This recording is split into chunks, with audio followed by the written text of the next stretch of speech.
Yes, hello and welcome to another vlog from BenalRida.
Today we're testing out the VOGE SR4 Max. So it has 350 cc and according to the Spanish website it has 34 horsepower. According to the German it has a different horsepower. I don't know who is right. I don't want to go into the details here because we go straight to the controls and the display and the storage space. So let's go. So on the left hand side we have quite a few buttons here actually. First of all, I want to point out this is the lever for the locking of the rear disc brake. I will show you in a moment how it is done, and it is very practical because you cannot really forget it because it will automatically turn off when you pull the lever. Also we have the lighting switch here for the lights. We have high beam, low beam and passing if you press. This is the high beam, normal or low beam, and this is for pressing for the passing. Then we go on this side here. Of course, this is a brake lever for the rear disc brake. We have a button to open the seat compartment here. We have a button for enter for the display. We have an up-down button here for the display. We have a hazard light switch here. We have the turn signal in the middle. We can reset it, and we have the horn here. I will show you the how to lock the rear disc brake. We'll pull it and we push this lever to the front. Now it is locked and it cannot roll off here basically. If you start it up, or if you want to start it up, you have to press the brake lever anyway. So you press it and it automatically releases the brake, the hand brake. This is very practical feature, I think, really nicely done. In the middle we have the on-off switch here. Everything is keyless go. On the right hand side we have the throttle. We have the brake lever for the front disc brakes. We have a switch for the camera in the front. We have a camera, but I think that's only or should be used for insurance purposes to keep a constant recording. We actually have a SD disc slot in one of the cubby holes. At the moment for Europe, I think this is not usable because of problems with the law and stuff like that. We have a emergency cutoff switch here, and that's everything on this side here. So let's get to the display here. This is the normal display. We have two kinds of displays. We have the classic, this is the classic one, and we have a sports. We can switch that around. Also, the display reminds me a lot actually of BMW, of the BMW display. It is very clear, very sharp. We have on the left hand side, on the upper left hand side, we have the clock, the actual date. On the right hand side we have the outside temperature.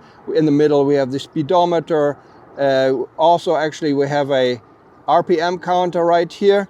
We have a coolant temperature on the left hand side. On the right hand side we have the fuel gauge.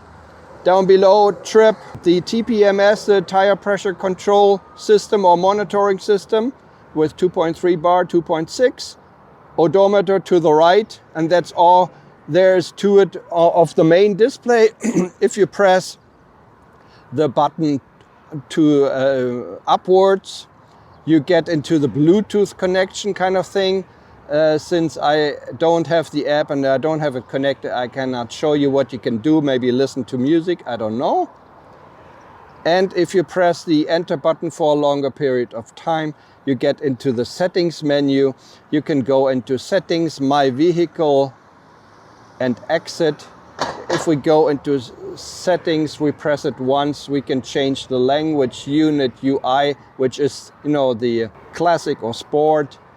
Trip reset, time, Bluetooth, Wi-Fi, TPMS. There's something also down below. I don't want to go into that. I will not get out of there. There's also a phone book that you can connect or something. Okay, we're back.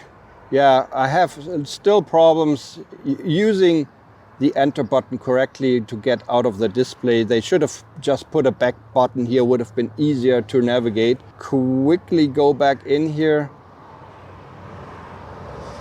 Settings, we had settings, and my vehicle, you can see different vehicle settings. Also it looks similar to BMW, and that's all I wanted to show you. We can exit here and we're back in the main display. About the storage space, in the front we have two cubby holes which are not too big but better than nothing. We also have a hook here for your grocery shopping. We have two cubby holes here. As you can see, my hand barely fits in there, but space maybe for 4 of my hands in total. On the left hand side we don't have anything. On the right hand side we actually have a 12-volt socket.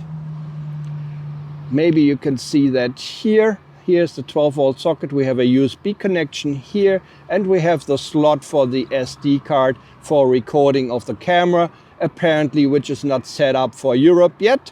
These two cubby holes are actually lockable. When you turn off your scooter and leave it, or leave the scooter, they will lock. You cannot open them up. I think that's a very nice feature. If you want to open up the seat compartment, you press the button here on the handlebar and you open up the seat. Here we have a shock there with a gas shock here. The storage space is about 43.5 liters, as I have read. We can fit a small full-faced helmet in the rear. In the front we can actually put a jet helmet. So all in all, it's not too bad space. We also have a light, a courtesy light in there. We have some tools in here. So all in all, it's not too bad. It's not on par with the X-Max 300 and Forza 350, but almost getting there.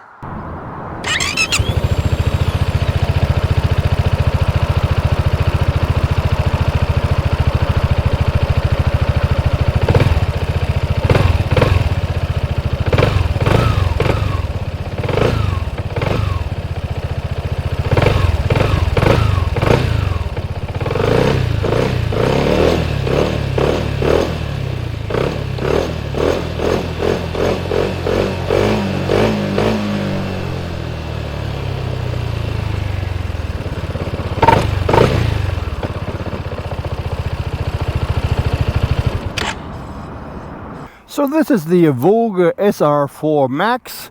and we'll take it out for a little spin. Let's go. So, welcome once again on board of the VOGE SR 400 or 350. It's a 350cc basically. You turn it on here, and I just had the tire pressures calibrated, so they show now 2.626. I don't know how accurate that is actually. You know, you would need to see and check for yourself if that is any accurate. But at least it will show you if you have like a deflation going on there. So the first thing that you notice when you sit on the seat, that the seat is fairly hard, sporty hard, and you have a very dominant lumbar support there in the rear. But surprisingly enough, if you stretch your legs actually to the front, you can stretch them really to the front. I am 175 and I can, oh, this is so comfortable, you wouldn't believe it. Let's quickly go into the outer rear to see what it feels like, and then we'll exit and go a little bit on the country roads. From the cockpit, from the display, everything feels like actually the whole thing, to be honest, the whole thing feels like a BMW C400. The dealer said, well, it basically is, because you know it's manufactured by the same people. Okay, but yeah, the display, everything there is very clear, sharp. It looks very high class. I do like it. I do like all the materials, look very nice at low speeds. I don't know if I told you this already. The handling feels not so good. At higher speeds, everything is just fine.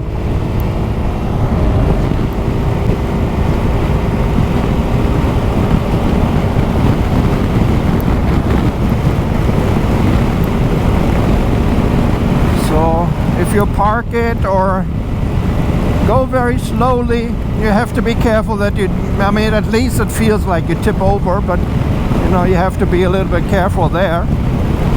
If I compare this to the Honda 400 is very stable at low speeds.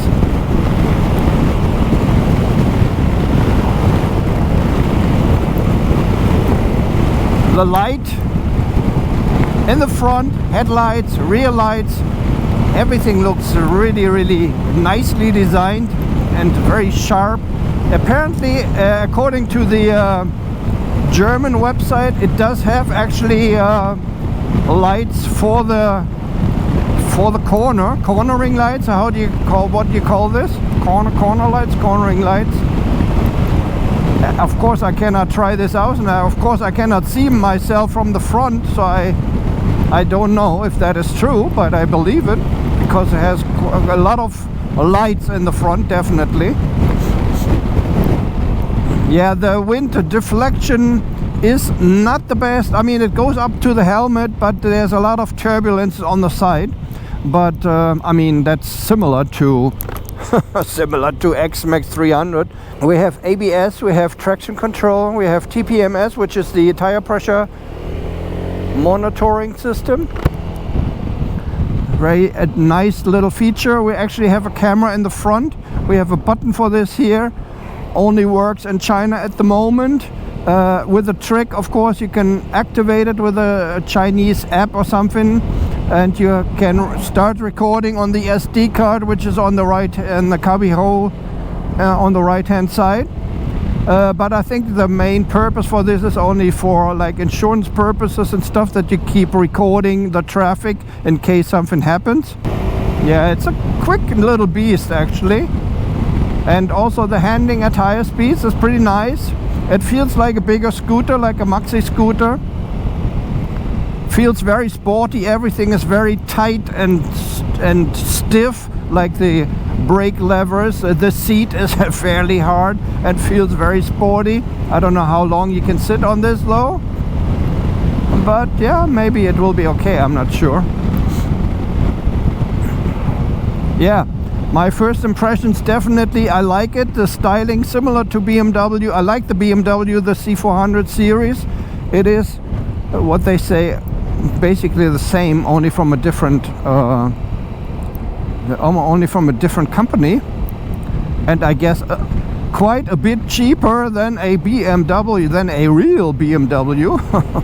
This definitely a thumbs up from me if you're in the market for one of these bigger scooters. At the moment, special price about 250, 300 euro cheaper than the regular pricing. We have a price of about 6,000 euro on the road.